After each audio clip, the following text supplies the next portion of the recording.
My name is Rachel Connors. I'm 31 years old, and last Wednesday I sat in my office in Austin, Texas, and listened to 38 voicemails from people I hadn't spoken to in 6 years. Not one of them said I'm sorry. Not one asked if I was okay.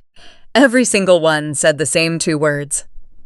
But before I tell you what those 2 words were, and what I did about them, I need to take you back to a Christmas dinner in Beaumont, Texas, that changed the entire direction of my life.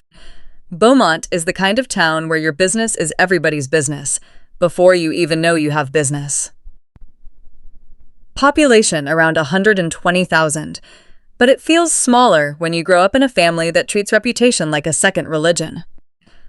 Christmas at the Connors house meant my mother Linda's good dishes on the long table, relatives packed in shoulder to shoulder, and my father Ray pouring drinks like he was trying to fill a silence that never quite went away.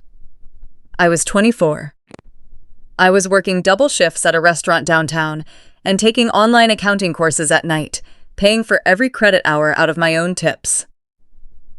My sister Ashley had just landed a marketing job at a regional healthcare company. New salary, company laptop, the whole thing. My mother stood at the head of that table and raised her glass. To Ashley, our star, always making us proud. Everybody drank. I raised my glass too. Nobody looked at me. I had come to that dinner with one question. My grandmother Patsy had told me 2 years before she passed that she had set aside money for both me and Ashley. Education money. She sat me down at her kitchen table, held both my hands, and told me nobody could touch it but me. So after the plates were cleared and the noise settled into that familiar hum of cousins and aunts talking over each other, I asked my mother about it. The table went silent. Not the comfortable kind. The kind that tells you something is already burning and you just walked into the smoke. My mother set her coffee down slowly. She looked at me, then looked around at everyone at that table, and when she smiled, it was the kind of smile that never reaches the eyes. She said, "This is what I've been worried about. Rachel has been struggling lately. Struggling." That word sitting in the middle of Christmas dinner like a dropped plate. My Aunt Carol reached across and patted my hand. "Honey, your mama just loves you." I excused myself, went to the kitchen, and started washing dishes. That was always my role at family events. Clean up while everyone else celebrated. Through the doorway, I heard my mother's voice drop low. She was telling my Aunt Brenda something. Patsy's money went to Ashley's apartment deposit and her car insurance. Rachel doesn't need it. She's not going anywhere. I turned off the faucet. My grandmother had told me there was $12,000 set aside for me specifically. $12,000. I walked back into that dining room and said it out loud. That money was mine. Grandma Patsy left it for me. You had no right to touch it. My mother didn't even blink. She tilted her head, the way she always did before she rewrote reality, and said, "You are being so dramatic right now. You always do this. You always make everything about yourself." 10 minutes later, she called everyone into the living room. I had seen this performance before at different holidays with different triggers, but always the same script. Linda Connors standing in the center of a room, dabbing at the corner of her eye, telling everyone she was worried about Rachel. That Rachel hadn't been herself, that she was going through something, and the family was doing their best to support her. I looked at my father. Ray sat in his recliner staring at the floor. Said nothing. My brother Tyler was leaning against the doorframe with his arms crossed. He gave a small nod, not to me, to her. My sister Ashley was scrolling her phone, 30 people in that room. Not one asked if I was okay. I went upstairs, packed a bag, grabbed $400 in cash I had been saving, and picked up the small wooden jewelry box my grandmother had left me. The one I had not opened since the funeral, because opening it meant accepting she was really gone. I walked downstairs and through the living room. My mother's voice followed me to the front door. "If you leave, do not come back." I didn't slam it. I pulled it shut quietly. Outside, cold Texas rain was hitting the pavement on Sycamore Street. I had a duffel bag, $400, and nowhere to sleep that night. That was the last time I heard my mother's voice for 6 years. I bought a bus ticket to Austin. 19 hours on a Greyhound with my bag on my lap and my grandmother's jewelry box tucked against my ribs. I watched Texas roll by through a rain-streaked window and tried to remember the last time anyone in my family had asked me a question that wasn't shaped like a criticism. I couldn't think of one. A woman across the aisle shared a bag of crackers with me outside of San Antonio. She didn't ask why I had been crying. She just handed me a napkin and looked out her own window. Strangers will give you more kindness in 10 seconds than some families manage in a lifetime. Austin in January. I spent my first 3 nights on a friend's couch, then a women's shelter off East 7th, then a room in a shared house with 4 other people I had never met. No credit history, no local references, just a work ethic that my family had spent years draining without ever once filling back up. Within 2 weeks, I had a job. Front desk coordinator at a small nonprofit called Bridgeline Community Partners. They helped low-income families navigate housing and employment assistance programs. 8 employees. A cramped third-floor office that smelled like burnt coffee and ambition. If you are still here, take a second and hit subscribe. Not because the algorithm told you to, but because this story is about to go somewhere none of us fully expected. Drop your city in the comments. I want to know where you are listening from tonight. 3 weeks into my new life, I made the mistake of checking Facebook. My mother had posted in the family group. Please keep Rachel in your prayers. She is going through a hard time and we hope she is safe. We love her and our door is always open. 80-something reactions. Comments calling my mother brave and strong. My brother Tyler's comment sat at the top. She was always the difficult one. 52 likes. I deleted the app that night and did not look back. Here is what no one tells you about cutting off your family at 24 with nothing. You write NCA in the emergency contact field on every form for 2 years. You get sick and you get through it alone because you cannot afford the hospital, and there is no one to call anyway. You hear the story people are telling about you back home, and you have no way to correct a single word of it. But here is what silence also gave me. The first morning I woke up in Austin without that constant low-volume voice in my head telling me I was not enough. I just lay there, staring at the ceiling of a shared house, and noticed it was gone. Like someone had finally turned off a television that had been running in the background my entire life. At Bridgeline, my supervisor Donna Marsh noticed things about me before I noticed them myself. I had reorganized the entire client intake system in my first month without being asked. Donna stopped at my desk one Friday afternoon and said, "Who reorganized 3 years of case files?" I said, "I did. Someone who needed something to control." She did not laugh or feel sorry for me. She pulled up a chair. "Tell me what else you see that is not working." Year 2, I enrolled in University of Texas online. Business administration. I paid every tuition installment out of my paycheck. Rice and beans on Mondays. Whatever was on clearance at HEB the rest of the week. I cut my own hair for 18 months. There was no inspiration reel for any of it. Just alarm clocks and spreadsheets and falling asleep with a textbook on my chest at midnight and waking up at 6 to do it again. I did not have a plan to become successful. I had a plan to never feel powerless again. The success was a side effect. Donna promoted me from coordinator to program manager, then to director of operations. Bridgeline grew from 8 employees to 60. We expanded into workforce training, affordable housing navigation, and small business grants for first-generation entrepreneurs. I finished my degree and framed the diploma in a $10 frame from Target and hung it on my office wall.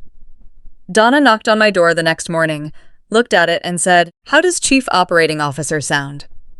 That same year, a regional Texas business publication ran a feature on women leading nonprofit growth in the South. My name, my photo, my title, my story. The version I was allowed to tell in print, which was the version that started in an empty desk at a nonprofit and left out the bus ride from Beaumont. My colleagues threw a small party. My best friend Keisha bought a cake that said Big Boss Energy in pink frosting. 6 months before the voicemails came, I got an email from my Aunt Brenda. Subject line, "Please read this, Rachel." I stared at it for 20 minutes. Brenda had been my mother's closest ally at every family event. She had patted my hand at that Christmas dinner and told me my mother just loved me.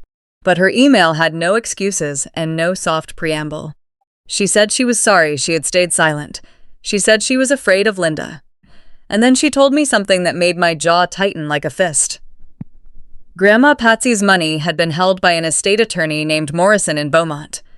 Patsy had left clear written instructions. $12,000 to Ashley, $12,000 to Rachel, separate accounts, separate signatures required. My mother had forged my signature, collapsed both accounts, and moved everything to Ashley. Brenda knew because she had been a witness on the original paperwork. The statute of limitations in Texas had already run out. The money was gone. But the truth of it, the architecture of my entire childhood wrapped up in a single forged signature, that was worth more than any dollar figure. Brenda added one more thing at the bottom of her email. There is a community fundraiser in Beaumont next month. The keynote speaker dropped out. The organizer reached out to our regional nonprofit network. Your name came up. I thought you should know. Now here is where this story takes a turn I genuinely did not plan. 2 weeks later, my boss Donna walked into my office holding her phone and said a pastor named James Whitfield runs a community revitalization board in a small city in East Texas. They want a keynote speaker for their annual fundraiser, someone with nonprofit leadership experience and a personal connection to small-town Texas. I recommended you. You grew up in East Texas, right? The city was Beaumont. I almost said no. The word was right there on my tongue. And then I thought about my grandmother's letter, about the door closing behind me in the rain, about 6 years of being a ghost in a story I never wrote. I said I'll do it. I found the event listing online. Committee Chair, Linda Connors. The woman who told the whole town her daughter was institutionalized was chairing the fundraiser at which her daughter was the keynote speaker. I texted Brenda. I know. She texted back in seconds. She does not know yet. Be ready. The night before I flew into Beaumont, my sister Ashley Googled my name for the first time. Not because she missed me. She was 3 months behind on her mortgage and needed a co-signer. Brenda told me everything. Ashley sat at her kitchen table and typed Rachel Connors into the search bar and stared at the results. LinkedIn, Chief Operating Officer, a published profile. Conference speaking credits. A quote from Donna calling me the person who made everything work. Ashley called my mother. Mom, you need to see this. And my mother, who had spent 6 years telling Beaumont I was in treatment somewhere, who had accepted prayers on my behalf at 2 different churches, made a sharp inhale sound that Brenda said she heard from the hallway. That same evening, the voicemails started. 38 of them. My brother Tyler, casual, like we had grabbed lunch last Tuesday. Hey Rach, heard you are doing well out there. Listen, I have got this investment idea and I just need a little help getting it going. Hit me back. My father halting, uncomfortable. Rachel, it is your dad. Your mother and I could really use you right now. Give us a call. My mother, clipped and controlled. Selena, this is your mother. Family is family. We need to talk. Ashley by voicemail 31, her voice breaking on the last word. Rachel, please. I need help. Help me. Help me. 38 voicemails, 0 apologies. The same 2 words in every single one. I walked into that Beaumont Community Center in a charcoal blazer with my speaker badge on, and 200 people in that room. The same neighbors and church members who had prayed for troubled Rachel Connors on Sunday mornings. And at the center table in a blue dress with her hair freshly done, smiling like she owned the building, was my mother. She did not see me until Pastor Whitfield said my name into the microphone, and I stepped out from behind the curtain into the spotlight. Her smile disappeared in real time. Her hands gripped the edge of the table. Her eyes swept the room immediately, checking who was watching her reaction. Even in shock, her first instinct was audience control. I delivered a professional 20-minute keynote on nonprofit growth and community investment. And near the end, I said, I grew up in a town like this one. Some of you might remember me. A murmur went through the room. I left 6 years ago with $400 and a duffel bag. I did not leave because I wanted to. I left because staying was costing me something I could not afford to lose. I was told I was unstable. I was told I needed help. The truth is, the help I needed was distance. And the best thing that ever happened to me was a nonprofit in Austin where someone looked at me and saw a person. Not a problem to manage. not a cautionary tale. A person. I did not say my mother's name. I did not look at her table. I did not need to. The room figured it out inside of 30 seconds. By the time I stepped off that stage, the Whisper network was already running at full speed. That is Diane's daughter. The one she said was that is a COO. She has been in print. My mother sat perfectly still while 200 people gave me a standing ovation. She was the only person in that room who did not stand. After the event, she cut through the crowd and arrived with a smile bolted on so tight it looked painful. "Sweetheart, what a surprise! Why didn't you tell us?" I said. "You had my number, Mom." 6 years. The smile flickered. She leaned in and lowered her voice. That speech embarrassed this family. I said, "I didn't say your name. If people drew their own conclusions, that is not my job to fix." I walked out through the side door, sat in my rental car in the parking lot with the engine off, and breathed.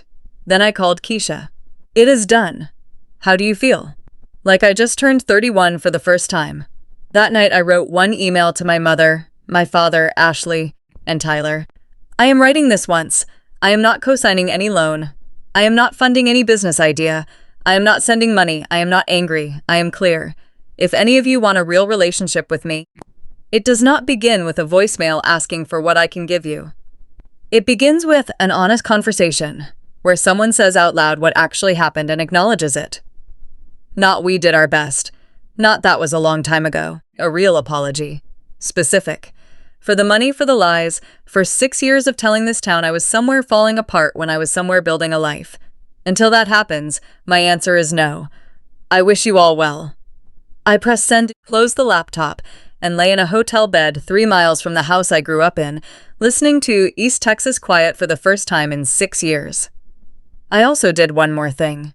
I contacted UT Austin's financial aid office and set up a small annual scholarship, funded from my own salary, for students who were estranged from their families. Students who checked no family contribution on their FAFSA not because their parents couldn't help, but because their parents wouldn't. I named it the Patsy Collins Scholarship, my grandmother's name, her photograph on the university website. 6-year-old me grinning beside her with a gap in my front teeth and her hand on my shoulder. It wasn't about the $12,000. It was about rewriting who gets the last word. My father mailed me a letter 6 weeks later. Handwritten, he said he was sorry. Not for my mother, for himself. For every time he sat in that chair and said nothing. For every time he told me not to upset your mother when he should have been telling her to stop. He said he was not keeping the peace. He was keeping his comfort.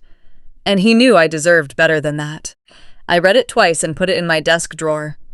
It was the first apology I had ever received from anyone in that family. It came from the person I least expected. I have not responded yet. I am letting that take whatever shape it needs to. Beaumont found out the truth the way small towns always do. Gradually, and then all at once. My mother resigned from the fundraiser committee. Said she wanted to focus on family. The irony in that sentence could fill a room. Ashley moved back into my parents' house after losing her mortgage. She is sleeping in my old room, the one with the nail holes from the posters I hung as a teenager. Tyler's girlfriend left him after seeing the Facebook post he wrote, calling me ungrateful. He deleted it, but the screenshots were already in 30 different group chats across Beaumont. Kyle's reckoning, as it turns out, is its own kind of justice. Now it is a Sunday evening in June. I am in my kitchen in Austin stirring pasta, while Keisha argues with my neighbor Marcus about whether hot sauce belongs on cornbread. Donna is on my couch with a glass of wine, telling a story about a grant proposal that went spectacularly sideways. 2 other colleagues are setting my dining table. 6 chairs, all mismatched, all mine. No performance happening at this table. No one here out of obligation. Everyone here because they chose to be. I look around and think about another table. Longer. Better china. A house in Beaumont where I was invisible. This table is smaller. The plates do not match. The wine is $13. And I have never in my life felt more like myself. Here is what I want to say directly to you before I go. If you recognize any of this story, the role of the one who is always blamed, the voicemails that only come when someone needs something from you, the narrative someone else wrote about your life while you were still living it, You are not crazy. You are not selfish. You are not ungrateful. Those words are the sound of people losing control of a story they never had the right to tell in the first place. The 2 words my family said were "help me." The 2 words I needed to hear were "I'm sorry." Those are not the same sentence. And you do not owe anyone the first until they have genuinely given you the second. My name is Rachel Connors. I am 31 years old, and the most valuable thing I own is not a title or a salary or an office with my name on the door. It is the quiet I finally get to live inside. Grandma Patsy used to say that the person who says the least in a room usually understands it the most. She was right. I was paying attention the whole time. I just finally started paying myself first. Now I want to ask you something honestly. If your family called you tomorrow after years of silence, what do you think they would say? "Help me," or "I'm sorry"? Drop your answer in the comments. I read every single one. And if this story meant something to you, subscribe, because next week I am sharing something I have never said out loud before. Something that happened 3 months after that fundraiser that I did not see coming. You are not going to want to miss that one.